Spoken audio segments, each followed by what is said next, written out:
Assalamualaikum warahmatullahi wabarakatuh. Innal hamdalillah nahmaduhu wa nasta'inuhu wa nastaghfiruh wa na'udzu billahi min shururi anfusina wa sayyiati a'malina. May yahdihillahu fala mudilla lahu wa may yudlil fala hadiya lahu. Ashhadu an la ilaha illallah wahdahu la syarika lahu wa ashhadu anna Muhammadan 'abduhu wa rasuluhu la nabiyya ba'dahu. كيف حالكم جميعا؟ طيب، نواصل دراستنا والآن ندخل إلى الآداب السابع. الآداب السابع. طيب، adab yang ketujuh, yaitu memanfaatkan usia muda dalam menuntut ilmu. Ya, hendaklah seorang penuntut ilmu menggunakan waktu mudanya untuk menuntut ilmu. Jangan sampai ia tertipu dengan panjangnya angan-angan dan kata-kata nanti, atau kata-kata apa? Ba'din. Ya, kata-kata ba'din. Karena waktu dan umur yang sudah berlalu tidak akan ada gantinya. Tidak bisa diganti. Ya. Al-Imam As-Subki rahimahullahu ta'ala berkata, siapa yang memiliki otak yang cemerlang, kemudian ia menyia-nyiakan waktunya tanpa menyibukkan diri dengan ilmu, maka ia telah merugi dengan kerugian yang jelas, dan ia akan menyesal di waktu yang tidak bermanfaat lagi semua penyesalan tersebut. Ya, jadi Anda sudah bilang sebelumnya, penyesalan itu bukan ada di awal. Ya, penyesalan itu akan adanya di akhir. Ya, ada seorang penyair berkata, "Idza anta lam tazra' wa absarta hasidan." Jika engkau tidak menanam dan melihat para pemanen menuai hasilnya, nadimta 'ala tafriti fi zamanil badri, maka engkau akan menyesal atas kelalaian pada masa menanam. Ya, jadi usia muda antum, waktu muda antum manfaatkan untuk menanam, dan insyaallah ta'ala hasil yang kita tanam itu akan kita dapatkan, akan kita tuai hasilnya di zaman yang akan datang nanti. Ya, antum akan merasakan hasilnya. Baik. Kemudian siapa yang memiliki otak yang cemerlang, ya, otak yang cemerlang dan ia masih muda, maka hendaknya dia memanfaatkan otaknya, waktu mudanya, waktu sehatnya, dan waktu luangnya guna menuntut ilmu yang bermanfaat bagi dunia dan akhiratnya. Karena kalau ia tidak melakukannya, maka otaknya akan melemah dimakan waktu. Ia akan menjadi tua, sakit, dan sibuk dengan urusan-urusan yang lain yang menghalangi dia dari ilmu. Ya, mumpung antum masih muda, ya, masih kuat, masih gagah, maka manfaatkanlah waktu-waktu muda ini, waktu sehatnya, waktu luangnya, waktu kosong dan lain sebagainya untuk menuntut ilmu. Oleh karena itu yang perlu diperhatikan, meskipun menuntut ilmu dianjurkan pada usia muda, bukan berarti orang-orang yang sudah lanjut usia tidak belajar. Ya, dan harus tetap belajar, jangan sampai usia tua menjadi penghalang bagi dia untuk menuntut ilmu, sehingga dia rela dengan kebodohan yang melekat pada dirinya. Jadi seorang yang sudah lanjut usia tetap ia menuntut ilmu lebih baik daripada menjadi orang yang lanjut usia tapi bodoh. Ya, tetap. Ya. Jadi ketika ada orang-orang tua misalnya, ya, misalnya curhat ke antum masih muda, "Dek, kamu masih muda, manfaatkan waktumu untuk menuntut ilmu. Jangan kayak bapak nih," gitu kan? Sudah usia lanjut, susah menuntut ilmunya, bahkan mungkin nggak mau, gitu kan? Nggak seperti itu. Jadi para orang tua pun bisa menuntut ilmu. Ya, tentunya mungkin daya tangkapnya akan sudah berkurang. Ya, daya tangkapnya, penglihatannya, kemampuannya untuk menyerap ilmu itu akan sudah berkurang. Ya, tidak seperti dulu lagi bahasanya gitu. Ya, tidak seperti waktu muda lagi. Ya, itu yang perlu diperhatikan. Kemudian adab yang ke-8 adalah tidak boleh sombong dan tidak boleh malu dalam menuntut ilmu. Ini yang catatan yang perlu diperhatikan juga. Jadi ketika seorang penuntut ilmu sudah mempunyai ilmu, ya, apapun ilmu yang dia dapatkan tidak boleh sombong. Ya, bahkan seorang penuntut ilmu seharusnya ketika ilmunya semakin terisi, ya, maka seharusnya semakin merunduk. Bukan malah semakin berilmu semakin sombong, ya. Ketahuilah bahwasannya sombong dan malu menyebabkan pelakunya tidak akan mendapatkan ilmu selama kedua sifat ini atau kedua sifat itu masih ada dalam dirinya. Ya, sebagaimana Ummul Mukminin radhiyallahu anha, yaitu Aisyah radhiyallahu anha, pernah berkata tentang sifat para wanita Ansar. Ya, ni'man nisa'u nisa'ul ansar lam yamna'hunna al-haya'u an yatafaqqahna fid din. Ya, sebaik-baik wanita adalah wanita Ansar. Rasa malu tidak menghalangi mereka untuk memperdalam ilmu agama. Ya, jadi para wanita Ansar radhiyallahu anhunna, ya, selalu bertanya kepada Rasulullah sallallahu alaihi wasallam jika ada permasalahan agama yang masih rumit bagi mereka. Rasa malu tidak menghalangi mereka demi menimba ilmu yang bermanfaat. Contohnya adalah Ummu Sulaim. Ya, Ummu Sulaim radhiyallahu anha pernah menanyakan kepada Rasulullah sallallahu alaihi wasallam, "Wahai Rasulullah, sesungguhnya Allah tidak malu terhadap kebenaran. Apakah seorang wanita wajib mandi apabila ia mimpi berjima?" Kemudian Rasulullah sallallahu alaihi wasallam menjawab, "Apabila ia melihat air." Idza ra'atil ma. Ya, jika dia melihat air. Ya. Maksudnya seorang wanita wajib mandi apabila ia mimpi berjima atau keluar air mani. Ya, ia dapati air mani telah terbangun dari tidurnya. Ya, maksudnya keluar. Jadi yang mengeluarkan air mani itu bukan hanya laki-laki, perempuan juga bisa.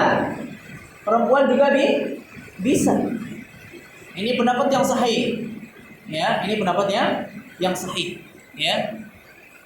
Imam Mujahid bin Jabr rahimahullah taala berkata, "La yata'allamul ilma mustahyin wala mustakbir."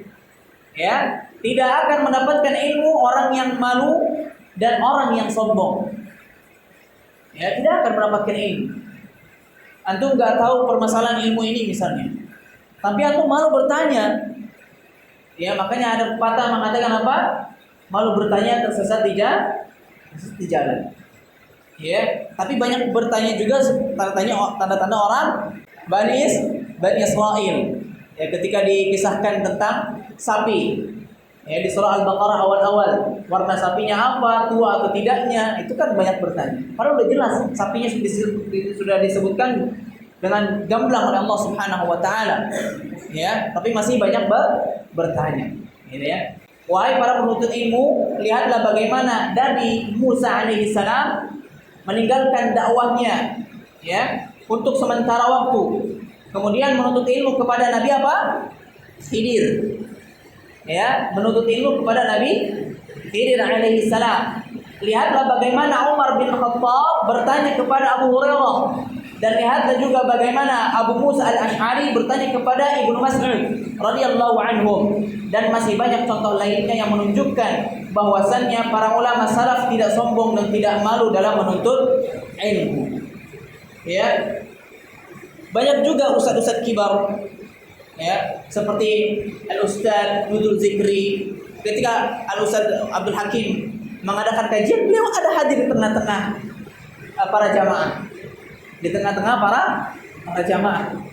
Ya, kalau antum yang sering dengar kajian Ustaz Abdul Hakim, ya, dulu kajian misalnya Ustaz Nudul Zikri, atau kajian Ustaz Khalid Basalama, atau kajian Ustaz Syafiq Riza Basalama, Zafiranda dan lain sebagainya. Ya, mereka tidak malu, ya, terhadap senior-senior mereka. Mereka masih duduk di majelisnya. Mereka masih duduk di majelisnya. Seperti itu.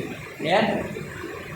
Kemudian adab yang kesembilan adalah mendengarkan baik-baik pelajaran yang disampaikan oleh ustaz atau syekh atau guru, gitu ya. Itu didengarkan dengan baik.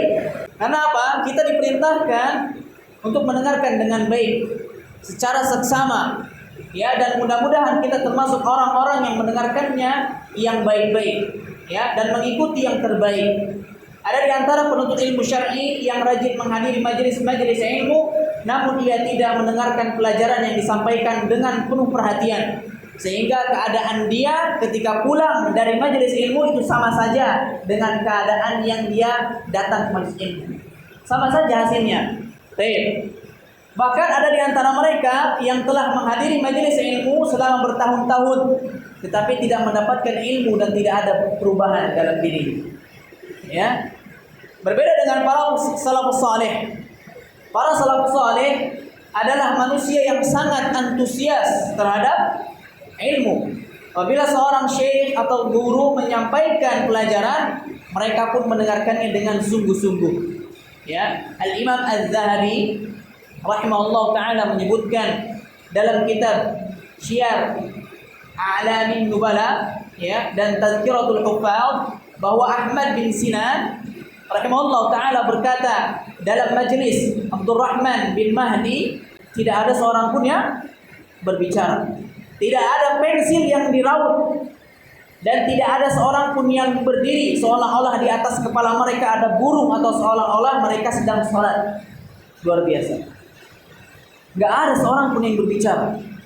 Ketika ilmu disampaikan, mereka mendengarkan dengan seksama. Ya.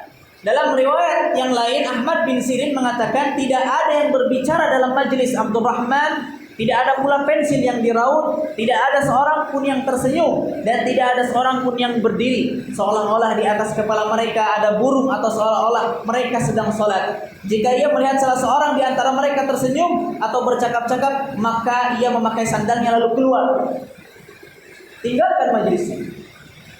Ini di dalam majelisnya siapa? Ahmad bin Sinan. Di dalam majelisnya Abdurrahman. Ya. Ini tertulis di Syiar A'lamin Nubala. Itu kisah-kisah orang-orang saleh, para salafus saleh. Ya, luar biasa. Ketika di majelisnya apa? Enggak ada yang berbicara, enggak ada yang berbicara. Dan emosi seperti itulah seharusnya ada seorang penuntut ilmu, mendengarkan. Tidak ada yang berbicara, tidak ada yang bercakap-cakap. Ya, tidak ada yang cengenges kiri kanan, nggak jelas. Ya, maka jika ada yang terjadi seperti itu, beliau Abdurrahman meninggalkan majelisnya. Abdurrahman bin Mahdi ini meninggalkan majelisnya, ambil sendal langsung keluar. Ya, luar biasa. Ya, jadi pertanyaan, apa kita bisa seperti itu? Ya, bisa insya Allah. Antum perhatikan. Anda juga memperhatikan antum. Ketika antum di hadir majelis nih, terlihat yang diam-diam memperhatikan, yang ngobrol ada saja, itu terlihat. Itu terlihat. Ya. Jadi seorang penuntut ilmu harus berusaha menjadi pendengar yang baik, mendengarkan yang baik-baik, yaitu Al-Quran dan hadis-hadis Nabi Sallallahu Alaihi Wasallam, agar ia mendapatkan ilmu yang bermanfaat dan mengamalkan keduanya. Allah Subhanahu Wa Taala berfirman, فبشر عباد الذين يستمعون القول فيتبعون أحسنه أولئك الذين هداهم الله وأولئك هم أولو الألباب. Sebab itu disampaikanlah berita gembira itu kepada hamba-hambaku, yaitu mereka yang mendengarkan perkataan lalu mengikuti apa yang paling baik di antara mereka. Mereka itulah orang-orang yang diberikan petunjuk oleh Allah Subhanahu Wa Taala, dan merekalah orang-orang yang punya akal yang sehat. Ya, mudah-mudahan antum semua diberikan kemudahan oleh Allah Subhanahu Wa Taala untuk menyimak setiap ilmu-ilmu yang disampaikan, Ya, karena ini bukan hanya berbicara tanpa adanya sebuah kitab. Di depan antum ini juga ada kitabnya, ada panduannya juga. Ya, memang dirujuk oleh isinya. Ya, nas-nasnya dari Al-Quran dan hadis-hadis yang sahih, juga perkataan para ulama salaf terdahulu. Ya, Kemudian adab yang ke-10 adalah diam ketika pelajaran disampaikan. Ya. Ketika belajar dan mengkaji ilmu syar'i, kita tidak boleh berbicara yang tidak bermanfaat tanpa adanya keperluan dan tidak ada hubungannya dengan ilmu syar'i yang disampaikan. Tidak boleh mengobrol. Ya. Haruslah dibedakan antara majelis ilmu dan majelis-majelis yang lain. Ya, antara tempat kita menuntut ilmu syar'i dengan tempat yang lain. Apalagi yang disampaikan adalah ayat-ayat Allah Subhanahu wa taala dan hadis-hadis Nabi sallallahu alaihi wasallam. Secara umum Allah Subhanahu wa taala telah menyebutkan tentang hal ini, ya, di dalam firman Allah Subhanahu wa taala, "Wa idza quri'al Qur'anu fastami'u lahu wa ansitu la'allakum turhamun." Dan apabila dibacakan ayat-ayat Al-Qur'an, ya, maka dengarkanlah dan diamlah agar kamu mendapatkan rahmat. Kemudian juga sabda Rasulullah sallallahu alaihi wasallam, "Man kana yu'minu billahi wal yawmil akhir, falyaqul khairan aw liyasmut." Ya, barang siapa yang beriman kepada Allah Subhanahu wa taala dan hari akhir, hendaklah ia berkata yang baik atau diam. Juga beliau sallallahu alaihi wasallam bersabda, "Man samata naja." Ya, barang siapa yang diam, maka ia akan selamat. Jadi dari ini jelas memerintahkan kita, ya, agar diam mendengarkan ketika berada di majelis ilmu. Karena di dalam majelis ilmu yang disampaikan bukanlah omong kosong belaka, melainkan yang disampaikan adalah firman Allah Subhanahu wa taala, hadis-hadis Nabi sallallahu alaihi wasallam tentang halal haram. Ya, maka sebaiknya kita diam berdasarkan tadi nas-nas yang dibacakan. Imam Ad-Dhahhak bin Muzahim rahimahullahu taala mengatakan, pintu pertama dari ilmu adalah diam. Ya, pintu pertama dari ilmu adalah diam. Keduanya adalah mendengarkan. Yang pertama pintunya adalah diam. Ketika antum menghadiri majelis ilmu, diam, dengarkan. Diam dulu. Kemudian apa? Dengarkan. Bukan diamnya itu menghayal, bukan diamnya tidur, tapi diam antum mendengarkan. Itu poin yang kedua. Ya.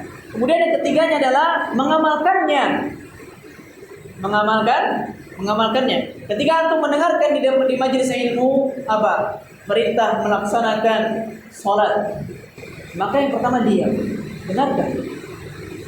Yang kedua mendengarkan. Yang ketiga apa? Apa yang didapat di majelis ilmu diamalkan. Ya, diamalkan. Ya. Dan yang keempat adalah menyebarkan dan mengajarkannya. Setelah kita tahu ilmunya, kita juga mengamalkannya, kemudian kita sebarkan.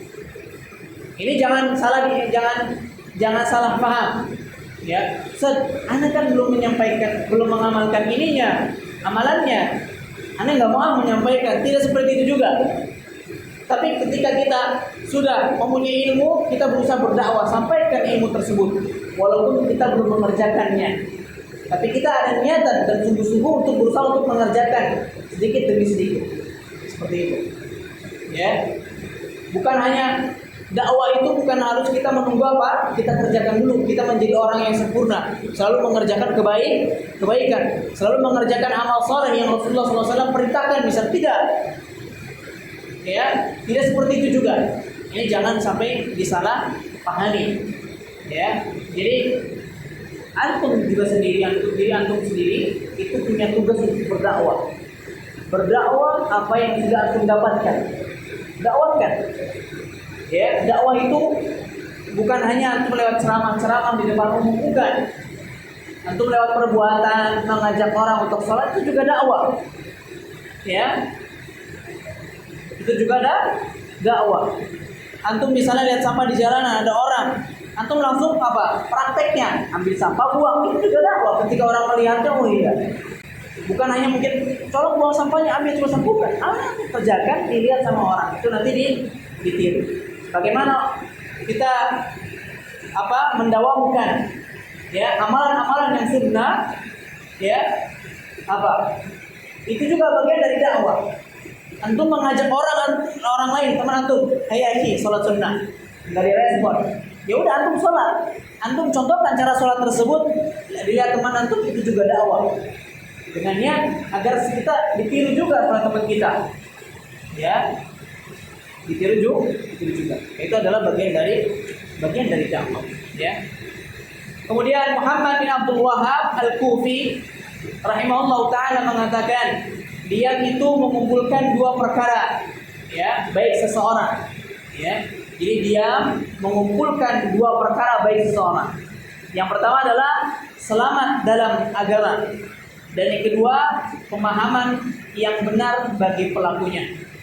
Itu orang yang diam, ya. Jadi dia fokus. Maka nanti apa ilmu yang disampaikannya dia bisa memahaminya. Berbeda orang yang tidak fokus, yang tidak diam ketika ilmu disampaikan.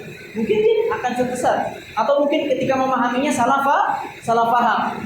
Ya, dari apa yang disampaikan kemudian dijelaskan dengan benar, ternyata dia menangkapnya salah. Ternyata dia ngobrol, tidak memperhatikan, ya, tidur, seperti itu. Kemudian Al-Imam An-Nawawi rahimahullah taala menjelaskan tentang adab penuntut ilmu syar'i, ya, ketika menghadiri majelis ilmu. Seorang murid, ini kata Al-Imam An-Nawawi, beliau adalah, kalau dibilang di zaman sekarang, ya, kitab-kitab yang disusun oleh Al-Imam An-Nawawi itu dipelajari di mahan-mahan, ya. Bahkan kitab Al-Arba'in An-Nawawi saja ini menjadi makanan sehari-hari di pondok-pondok pesantren. Mereka hafalkan, ya, kemudian dijelaskan syarahnya sampai selesai. Ini menjadi makanan sehari-hari, boleh bisa dibilang, di pondok-pondok pesantren. Dihafalkan hadis arba'in itu. 2 tambahan itu hadis qudsi. 40-nya hadis arba'innya, ya, bukan hadis qudsi, hadis Nabi SAW. Sedangkan hadis rabbaninya ada 2, itu hadis qudsi namanya. Bisa disebut juga hadis ilahi, ya, hadis ilahi. Baik. Nah, di sini Al-Imam An-Nawawi menyebutkan seorang murid tidak boleh mengangkat suara tanpa keperluan. Jadi ketika seorang murid mendengarkan kajian misalnya, atau di sekolah-sekolah antum sedang disampaikan ilmu oleh guru antum, ya, tidak boleh mengangkat suara tanpa adanya keperluan. Misalnya apa, ngobrol, itu kan keperluan. Atau ingin berbicara, izin dulu, Ustaz, ana boleh izin, ada pertanyaan nih, itu izin dulu, ya. Tidak gurunya menjelaskan, samping sana lagi ngobrol, dan samping sini lagi ngobrol, di tengah-tengah juga lagi ngobrol, ya, itu diperhatikan lagi, ya. Tidak boleh tertawa, juga tidak boleh banyak berbicara tanpa kebutuhan, tanpa adanya keperluan yang sangat, bahkan ia harus menghadapkan wajah ke arah gurunya. Ya, ini gurunya di mana, wajahnya kemana, ya. Tidur misalnya menundukkan kepala, ada beberapa yang menundukkan kepala, ya kan? Gurunya di tengah, pandangannya ke kanan, ke kiri, ya. Kemudian yang selanjutnya adalah berusaha memahami ilmu syar'i yang disampaikan. Bukan hanya ilmu syar'i yang disampaikan. Ketika menuntut ilmu bahasa Inggris, bahasa Indonesia, matematika, atau fisika, atau biologi, ya, maka ketika ilmu tersebut disampaikan, antum berusaha menyampaikannya, antum berusaha memahaminya. Ya, terutama ilmu syar'i yang disampaikan oleh seorang guru, ya, antum berusaha untuk memahami ilmunya tadi, ya, karena diberikan pemahaman yang lurus, diberikan pemahaman tentang ilmu agama kita sendiri, itu sebuah kenikmatan yang luar biasa. Itu sebuah kenikmatan yang luar biasa, karena ilmu syar'i adalah bekal antum di dunia yang akan nanti, ya, hasilnya didapatkan di akhirat. Itu ilmu syar'i. Antum mau sholat harus punya ilmunya. Antum mau berwudu harus punya ilmunya. Antum mau puasa harus ada ilmunya. Antum mau pergi haji, antum mau pergi umrah harus punya ilmunya. Ya, semua amal ibadah yang antum hendak kerjakan harus dengan ilmu. Harus dengan ilmu. Ya, karena ilmu inilah yang menentukan nanti amalan antum benar atau salah. Tergantung ilmu yang antum pelajari benar atau salah. Ilmu yang kita pelajari itu berdasarkan sumbernya atau tidak. Amalan yang kita kerjakan itu sesuai dengan amalan yang dicontohkan oleh Nabi Shallallahu Alaihi Wasallam atau tidak.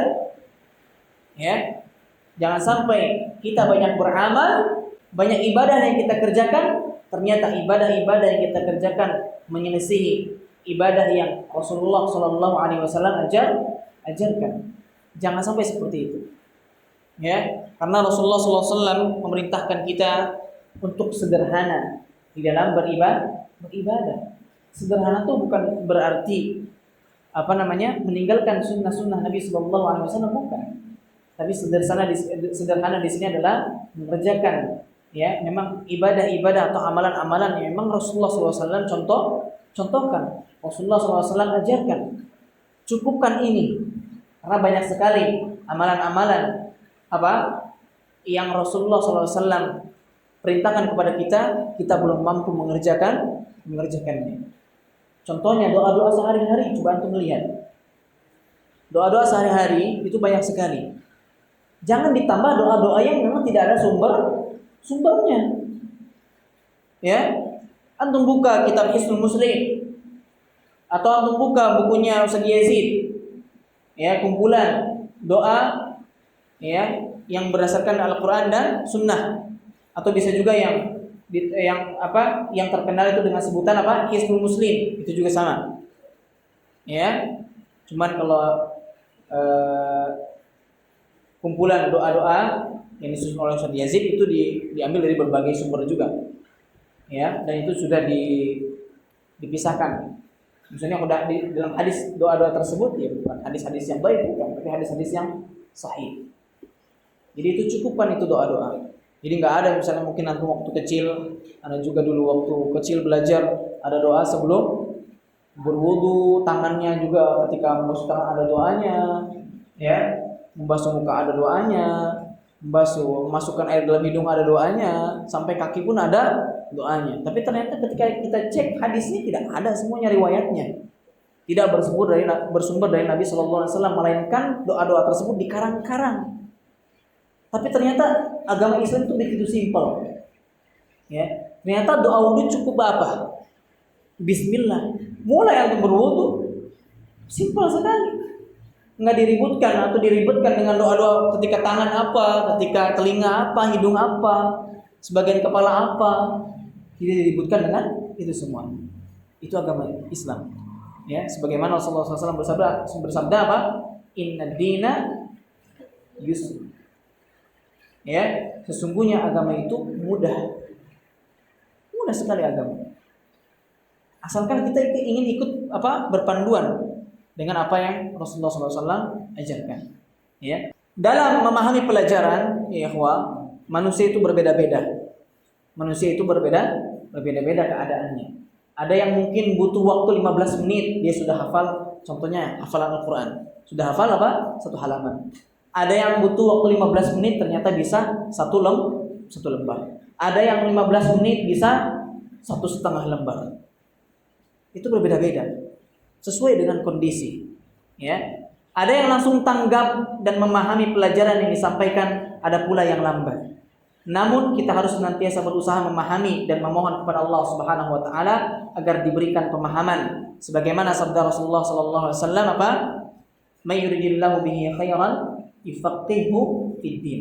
Ya, barang siapa yang dikehendaki kebaikan oleh Allah Subhanahu wa taala, maka dia akan memberikan pemahaman agama kepadanya.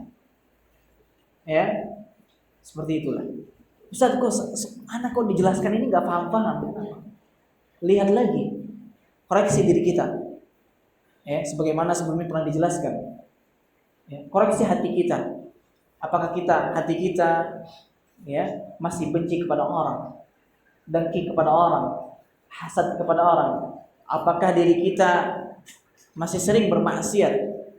Ya, perbuatan-perbuatan maksiat kita kerjakan. Itulah yang bisa mencegah ilmu sulit masuk. Suatu kenikmatan ya dari Allah Subhanahu wa taala apabila kita diberikan pemahaman tentang agama ini. Oleh karena itu kita harus ikhlas, diam dan mendengarkan dengan baik dalam menuntut ilmu syar'i. sehingga dengan izin Allah Subhanahu wa taala kita akan diberikan pemahaman tentang agama. Karena banyak di antara kaum muslimin yang disampaikan tentang agama Islam ini namun mereka tidak mengerti, maka bagaimana mereka dapat mengamalkan syariat ini? Ya. Maka kita boleh mengamalkan doa-doa yang diajarkan oleh Nabi sallallahu alaihi wasallam, ya. Yaitu adalah di antaranya juga kita boleh mengucapkan Allahumma faqihni fid din. Ya Allah, berikanlah pemahaman kepadaku dalam agama Islam. Kemudian juga sahabat Abdullah bin Mas'ud radhiyallahu anhu pernah berdoa, Allahumma zidna imanan wa yaqinan wa fiqhan. Ya Allah, tambahkanlah kepada kami keimanan, keyakinan dan pemahaman yang benar. Ya, dan pemahaman yang benar. Ada kiat-kiat, ya. Kiat memahami pelajaran yang disampaikan. Kiat memahami pelajaran yang disampaikan. Yang pertama adalah mencari tempat duduk yang tepat di hadapan gurunya. Ini jarang sekali orang berlomba-lomba, malah ingin di belakang. Antum sedikit orangnya, ya. Mudah cari tempat di depan. Jangan inginnya di belakang. Dia berlomba-lomba sedikit itu di depan siapa itu? Seperti itu, ya. Kenapa mencari tempat duduk yang ada di depan? Karena hal ini ya dapat mendengarkan pelajaran atau penjelasan dengan baik, ya. Tidak tercerai-berai pendengarannya karena suara gurunya yang kecil misalnya. Ya, dan agar ucapan guru tidak terdengar salah karena keberadaannya yang jauh dari gurunya, dahulu para penuntut ilmu saling berlomba-lomba agar dapat menempati tempat yang paling depan agar manfaat yang diperoleh lebih sempurna. Karena memang berbeda. Kemudian yang kedua, memperhatikan pelajaran guru, memperhatikan penjelasan dari gurunya dan bacaan murid yang berpengalaman. Biasanya kalau kita mengikuti majelis-majelis sama, ya, di luar sana mungkin di Indonesia jarang sekali majelis seperti ini. Mungkin nanti sekali-sekali kita akan adakan majelis sama, ya. Majelis sama mendengarkan kitab. Jadi antum bisa menamatkan kitab tersebut. Terlebih lagi antum bisa faham isinya, ya, karena menggunakan bahasa Arab. Ini majelis sama, maksudnya mendengarkan penjelasan guru dan bacaan murid yang berpengalaman. Jadi kalau di majelis sama pengambilan sanad kitab riwayat, pengambilan sanad riwayat, misalnya ada riwayat Sahih Bukhari, kita adakan majelis Sahih Bukhari dalam 1 bulan misalnya, sekali pertemuan 1 jam. Ya, itu dibacakan kitab hadis Bukhari dan antum semuanya membuka kitab Sahih Bukhari, mendengarkan. Misalnya seorang yang musnidnya ingin memberikan sarannya Sahih Bukhari tersebut, panggil murid yang berpengalaman baca, dipanggil, murid suruh baca. Antum dengarkan, gurunya juga mendengarkan. Seperti itu. Atau misalnya kita ambil sanad riwayah Al-Arba'in An-Nawawiyah, mungkin tinggal 30 menit selesai pembacaannya. Tinggal misalnya Anda panggil siapa untuk membacakan di sini. Semuanya pegang kitab Al-Arba'in An-Nawawiyah, antum dengarkan dengan baik, kemudian setelah itu diijazahkan dengan syarat yang muttasil kepada Al-Imam An-Nawawi. Seperti itu. Nah, ini namanya majelis sama, pengambilan sanad kitab-kitab para ulama terdahulu. Dan ini bisa antum menamatkan puluhan bahkan ratusan kitab para ulama. Dengan hanya apa? Mendengarkan sambil antum menyimak kitabnya. Dan ini banyak faedah yang kita bisa dapatkan. Ya, banyak faedah yang kita bisa dapatkan. Insyaallah nanti kita akan cobalah majelis sama. Kita siarkan juga live juga majelis sama pengambilan sanad kitab ini di live langsung oleh Ma'had Liwaul Furqan. Nanti insyaallah taala ada momen-momen itu yang antum juga harus tahu hal-hal yang demikian. Ya, hal-hal yang demikian. Ya. Jadi antum nanti sanadnya bisa bersambung kepada Imam Nawawi dari kitabnya Al-Hadis Al-Arba'in An-Nawawiyah, ya, secara riwayah. Karena sanad ini bisa didapatkan baik secara riwayah ataupun dirayah. Dirayah berarti beserta dengan penjelasannya. Ya, seperti itu. Itu cara pengambilan, sama dengan pengambilan hadis juga seperti itu. Ya, pengambilan sanad hadis sama. Dia dengan cara sama mendengarkan dari bacaan gurunya atau mendengarkan dari bacaan murid yang diperintah oleh gurunya untuk baca. Kemudian yang ketiga, bersungguh-sungguh untuk mencatat faedah-faedah pelajaran, catat faedah-faedahnya. Yang kita tangkap, catat. Kemudian yang keempat, tidak banyak bertanya saat pelajaran disampaikan. Tunggu dulu ketika sudah dipersilakan untuk bertanya, baru bertanya. Ya, tidak ketika guru menjelaskan, potong lagi sama antum, dipotong lagi, tidak. Tunggu dulu sampai selesai menjelaskannya, baru bertanya. Tidak membaca satu kitab kepada banyak guru pada waktu yang sama. Ini nggak boleh. Jadi antum tamatkan dulu kitab yang ini, baru antum beralih kitab yang lain. Ya, misalnya antum sedang belajar hadis arba'in pada satu guru ini. Di waktu yang lain antum juga belajar kitab ini kepada guru yang lain. Bukan seperti itu. Tapi antum habiskan dulu kitab arba'in kepada guru ini dulu. Setelah selesai baru antum boleh ngambil kepada yang lain. Supaya apa? Supaya fokus pemahamannya. Mungkin ketika guru A menjelaskan tentang hadis ini dengan guru B itu berbeda penjelasan. Akhirnya yang mana yang benar gitu misal. Makanya dihabiskan dulu ketika antum sudah belajar suatu ilmu, ya. Seperti itu. Jadi harus menukil dulu satu ilmu apa nih. Antum misalnya belajar Al-Qur'an, ya. Kepada satu guru yang mutqin, ya. Kemudian antum juga belajar lagi kepada guru yang lain, gitu. Nah, ini dihindari dulu, diselesaikan dulu pada guru ini, atau antum langsung saja pilih guru yang mutqin, gitu. Cari guru yang mutqin langsung, ya. Cari guru yang mutqin langsung. Kemudian yang keenam, mengulangi pelajaran setelah kajian selesai. Ini tadi manfaatnya ketika antum mencatat pelajaran yang disampaikan. Antum bisa memurojaahnya kembali, bisa membuka-bukanya kembali, ya. Kemudian yang ketujuh adalah bersungguh-sungguh mengamalkan ilmu yang telah dipelajari, ya.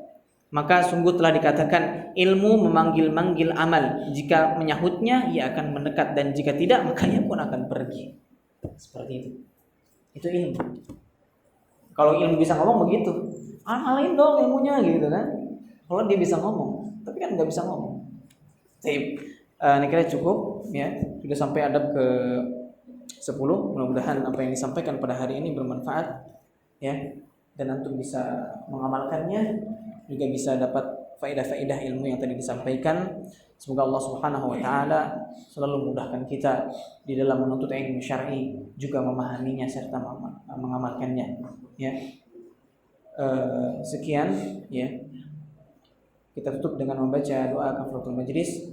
Subhanakallahumma wa bihamdika asyhadu an la ilaha illa anta astaghfiruka wa atubu ilaik. Assalamualaikum warahmatullahi wabarakatuh.